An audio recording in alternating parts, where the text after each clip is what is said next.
Salut à tous, c'est Pang de la chaîne, bienvenue sur cette vidéo qui aujourd'hui va parler hypnosophie et sémantique. Dans notre cheminement d'accompagnement ou dans notre cheminement de travail personnel, on va souvent rencontrer cette importance du mot et du verbe. Il arrive très souvent que selon les écoles, là je parle en hypnose mais je parle de façon même plus générale en psychothérapie, on puisse avoir deux tendances. La tendance à être très précis et la tendance à être plutôt évasif. En fonction des stratégies de tout à chacun, les deux cheminements sont bons. Moi, ce qui m'intéresse, c'est la précision dans le mot, dans le verbe et dans la structuration de la phrase. Pourquoi ? Parce que la plupart du temps, le mot, la phrase, va impacter notre être d'un point de vue mental, physique et émotionnel. On va réussir à orienter ou réorienter, recadrer une personne ou un comportement ou un discours au travers du verbe, du mot. Et plus on sera juste dans l'exploitation de notre mot, plus on va réussir à toucher notre partenaire. Attention, c'est pas forcément des mots qui nous parlent, et là on revient sur ce classique de l'écoute de l'accompagnant. Ça va être souvent le mot du partenaire. Par contre, le mot du partenaire, il est parfois exploité de manière complètement incongrue. C'est un mot qui n'est même plus défini. Et on le voit beaucoup avec les beaux tiroirs. On le voit quand les personnes, au travers d'un mot, mettent 40 concepts dedans. Plus on va lui poser des questions sur ce mot, plus il va prendre conscience que c'est pas forcément le mot qu'il exploitait initialement, qui pourtant était un mot auquel il a pu réfléchir ou qu'il a décidé d'exploiter. Mais ça va être à ce moment-là la recherche au travers de ce mot qui va faire émerger un élément qui peut, rien que par l'énonciation de ce dernier, modifier les choses. Ce que je trouve intéressant dans l'accompagnement, et je le fais aussi d'un point de vue perso, quand je fais des travaux en auto-hypnose ou auto-analyse, etc., c'est de faire prononcer les mots, de les faire dire et de les faire répéter plusieurs fois pour que la verbalisation, et là on revient sur un concept qui était très freudien initialement, la verbalisation, la capacité de dire ce qui vient d'être perçu, va offrir d'une part une prise d'attention, puis peut-être une mentalisation, puis peut-être une prise de conscience. Ça devient d'autre part une autosuggestion possible, parce que le partenaire commence à capter l'énergie, l'impact du mot et de tout ce que ça signifie derrière dans sa problématique ou au contraire dans sa solution, sa ressource par rapport à son problème. Ce qui va entraîner un vrai moment où le partenaire va faire wow, ça peut le choquer. Moi, je vois que ça arrive régulièrement dans des sessions où le partenaire, à ce moment-là, quand il prononce, il le dit, il reprend conscience ou attention à ce mot-là, il y a comme un bug. Il y a une baffe qui vient d'être prise. C'est ah ouais, merde. Et il y a qu'est-ce qui se passe en toi à ce moment-là ? Bah, rien, mon cerveau il est off. Je suis ni bien ni mal, je suis juste choqué.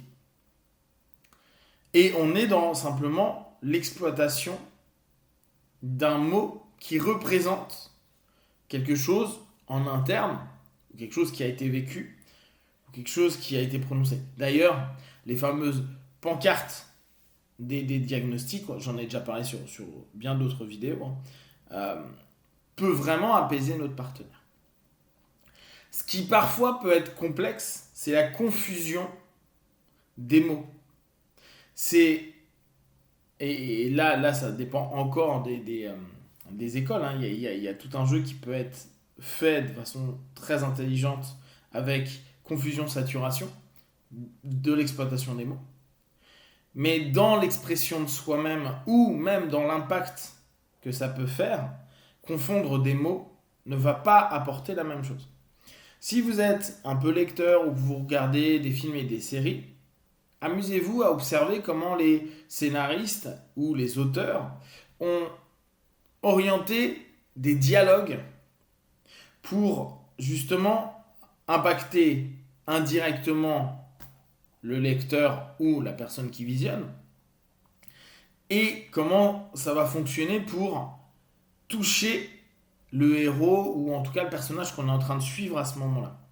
Comment des mots vont créer des émotions, vont créer des réactions, vont créer des mouvements et peuvent créer plein de bordel dans tout le bouquin, parce qu'à ce moment-là, ça, juste avec ce mot-là, on se fait embarquer dans un ensemble de comportements. En gros, on a vraiment la gâchette, notre trigger là, qui va entraîner l'activation d'un ancrage, qui va entraîner dès lors un ensemble de conséquences, parce que tout s'est ouvert et tout s'est mis en zone rouge par exemple, et il peut y avoir une émotion excessive qui va faire que tout peut partir en vrille. Ça paraît parfois un peu idiot. Là, d'un coup, j'ai Retour vers le futur avec McFly qui s'énervait pour rien, mais on l'a dans plein de choses, hein. Dans plein de livres, dans plein d'éléments où on voit certains personnages qui piquent, qui donnent un mot qui est en référence à plein de choses dans une histoire. Et on voit que le personnage qu'on suit va complètement se désintégrer, partir en vrille complètement. Et c'est exactement cette chose-là qui peut avoir beaucoup de sens dans notre session.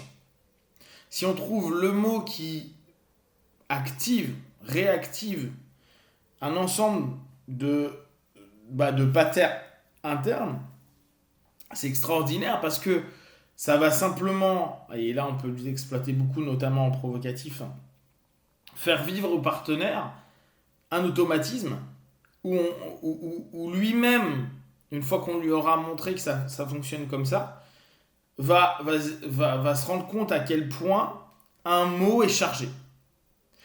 Et dans notre boulot, décharger, recadrer,